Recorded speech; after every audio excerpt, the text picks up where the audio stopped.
Hello, my name is Dan Green. I'm General Counsel with Meridian Senior Living. Meridian is the management company for Williamston House, where all of you are employed. I want to thank all of you for being here today for this training on the new non-discrimination policy at Williamston House. I say new, I think actually we've had it in effect there now for over a year or so. The facilitator there today that is with you now is Keena Collier. As you probably know, Keena is a regional care services consultant for Meridian in North Carolina. She will help us get through the process here today, and she will have an attendance sheet.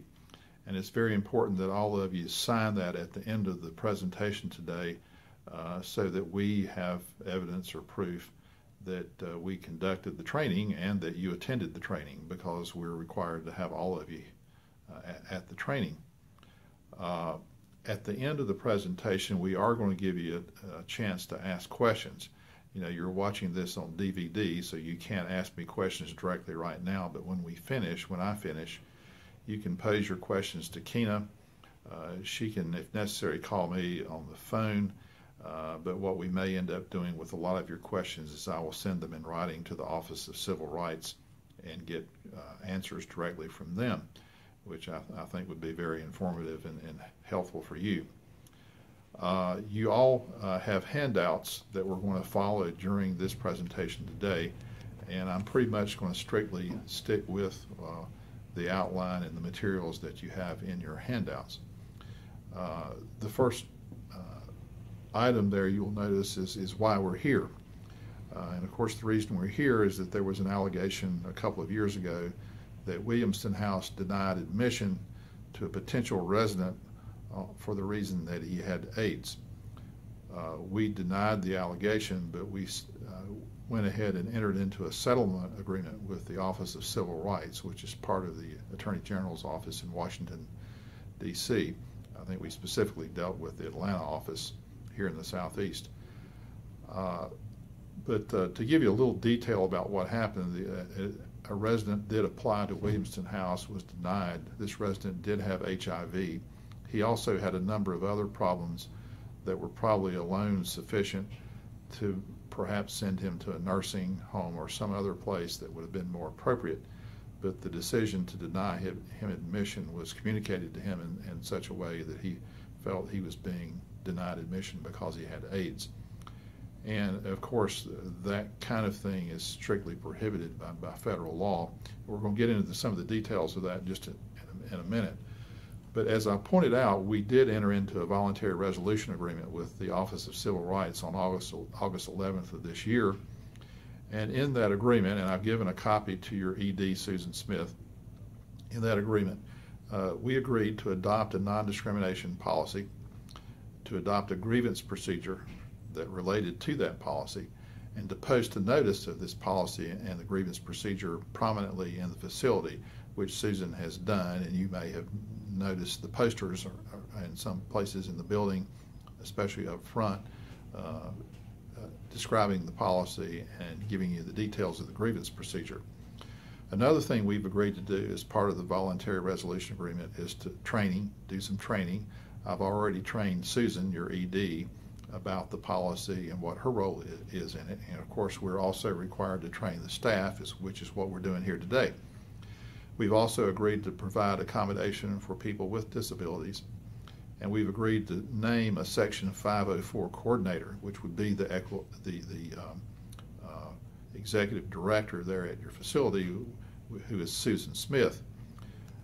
The purpose of this training that we're having here today is mainly to prevent discrimination and any violations of Section 504 of the Rehabilitation Act of 1973, the details of which I'll give you in a minute. Another purpose of the training is to implement provisions of the voluntary resolution agreement that I referenced a while ago. Another purpose is to increase sensitivity to persons with disabilities. And finally, another purpose is to ensure that staff, that you folks, are aware of your roles and responsibilities under the company's non-discrimination policy. As you look on down the outline of your handout there, you'll see that the next section 2 deals with the federal law itself, Section 504 of the Rehabilitation Act of 1973. That law applies to us at Meridian because we are an entity that receives federal assistance. Specifically, we get Medicaid. And so for any business receiving Medicaid, this particular federal law prohibits discrimination on account of disability. And of course, it applies to assisted living facilities that receive Medicaid. What is a disability? Under this law, it's defined as a physical or mental impairment that substantially limits one or more major life activities, which include caring for oneself, walking, seeing, hearing, speaking, breathing, working, performing manual tasks, and learning. Some examples of disability are, of course, HIV/AIDS. Other examples would be blindness or low vision, cancer, deafness, diabetes, heart disease, intellectual disabilities, and mental illness.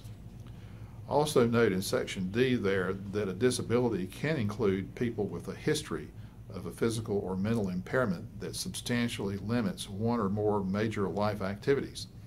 Or it could even be someone who has been subject to a discriminatory action because of an actual or perceived physical or mental impairment, whether or not the impairment limits or is perceived to limit a major life activity. So if one is just perceived to have, for example, HIV/AIDS, and if he or she were denied admission to Williamson House, that would be a violation of this federal law. If you move on down to Section E, you'll see some examples of discrimination in an assisted living facility. There are 4 examples given there. One would be an HIV individual. If an HIV individual is not permitted to participate in group activities because other residents are afraid of becoming infected, that cannot be allowed. Another example would be a deaf individual being denied sign language interpreter services, which were essential to his understanding of important medical decisions and treatment options. Another example of discrimination would be an individual being denied admission because of his mental disability, and the entity has failed to conduct an assessment to determine if the individual's needs can be met at the facility. Another example of discrimination would be a requirement that all individuals with particular disabilities, such as mental disabilities, eat, bathe, use recreational resources at a particular time.